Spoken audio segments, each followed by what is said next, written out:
안녕하세요. 3월 31일 찢긴 휘장 열린 무덤 목사님 설교 요약을 해드리겠습니다. 문제 첫 번째 가겠습니다. 예수님께서 운명하실 때 낮 12시부터 땅이 캄캄해지고 땅이 진동하고 바위가 터지고 무덤들이 열리고 죽은 성도의 몸이 많이 일어나는 등이 공개적으로 일어난 일이라면 성소의 휘장이 찢어진 것은 아무도 모르게 비밀스럽게 일어난 일이었다. 예수님께서 돌아가실 때에 일어났던 일들이죠. 땅이 진동하고 바위가 터지고 무덤 문들이 열리고 죽은 성도의 몸이 일어나고 또한 성소의 휘장이 찢어졌다는 말씀입니다. 문제 두 번째 가겠습니다. 이 휘장은 하나님께서 죄인을 멀리 하시는 것처럼 보이게 하지만 오히려 죄인을 사랑하셔서 하신 것이다. 왜냐하면 죄인이 지성소 안에 있는 법궤 위 속죄소에 계시는 하나님께 접촉하는 순간 즉사하기 때문이다. 어떤 예가 있었는가?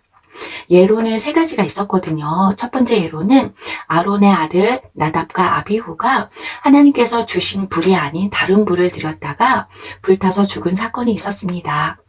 두 번째는 이사야가 화로다 나여 망하게 되었도다 라고 했는데 이것은 이제는 나는 죽었다 하는 다른 말이었습니다. 세 번째는 계시록 6장에 나오는 하나님을 모르는 악한 사람들이 하나님의 영광을 보고 마지막 때에 바위야 산아 내 위에 덮어서 나를 가리워줘 라고 얘기를 했습니다.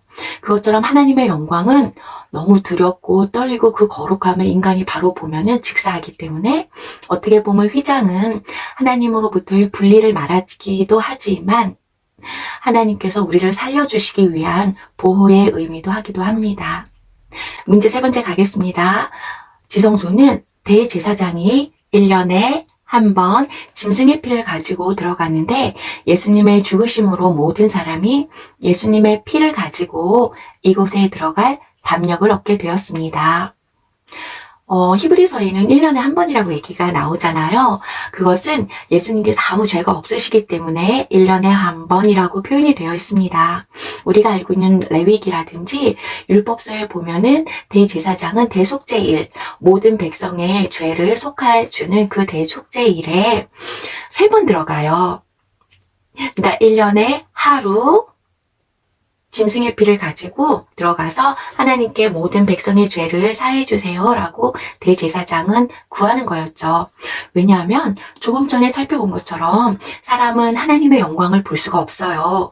그리고 지성소 안에 있던 법궤 위에 그룹의 양 날개 위에 하나님께서 좌정하고 앉아 계신다고 사람들이 생각을 했기 때문에 먼저 첫 번째는 대제사장이 향을 피우고 들어가요.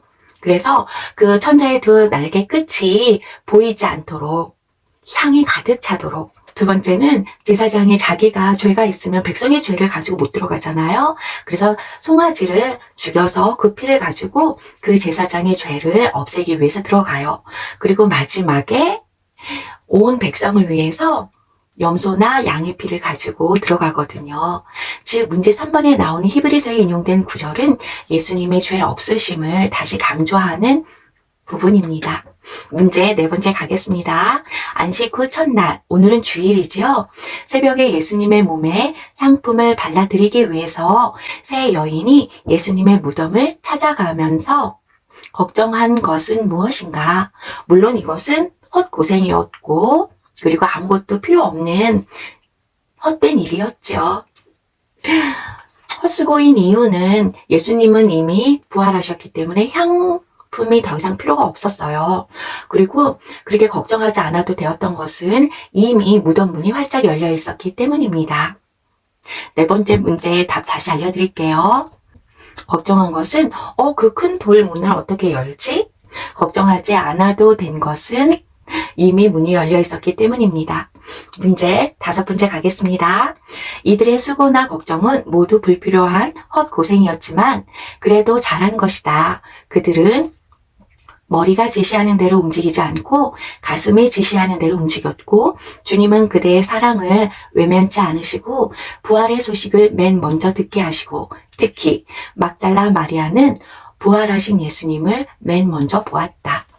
그렇죠. 그 큰 돌이 무덤을 막고 있다고 생각을 했으면은 이성적으로, 이지적으로 생각하면, 우리가 가도 그 돌문을 열 수 없기 때문에 갈 필요가 없어 라고 생각할 수가 있잖아요.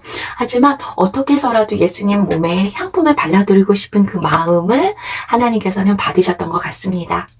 6번째 문제 가겠습니다. 예수님은 세마포를 흐트러뜨리지 않고 몸만 조용히 빠져나오셨다. 그렇다면 무덤의 문을 굳게 열지 않아도 되었는데 왜 무덤 문을 열고 나오셨을까?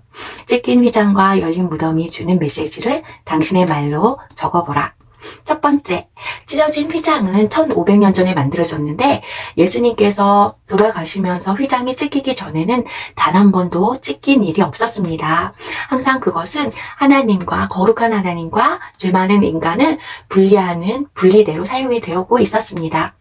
이것이 열림으로 말미암아 죄 많은 인간은 예수님의 보혈의 피를 가지고 하늘 지성소로 담대하게 나아갈 수 있는 길이 열렸습니다. 또한 열린 무덤문은 무덤하면 생각나는 게 죽음이잖아요. 사망이고요. 예수님께서 죽음의 권세를, 사망의 권세를 깨뜨리고 이기셨다라는 눈으로 보여지는 하나의 심볼이었던 것 같아요. 고로 예수님을 믿는 우리들은 예수님과 함께 죽었고요. 예수님과 함께 부활하였고 지금도 부활의 그 영광에 참여하고 살고 있습니다.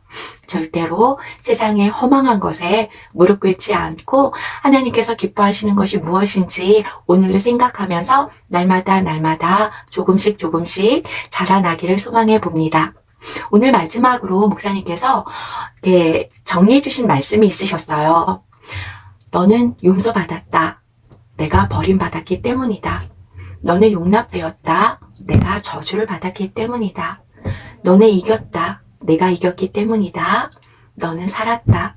내가 죽고 다시 살았기 때문이다. 오늘도 예수님은 우리에게 우리가 용서받았고 용납되었고 이겼고 살아났다고 끊임없이 말씀해주고 계십니다.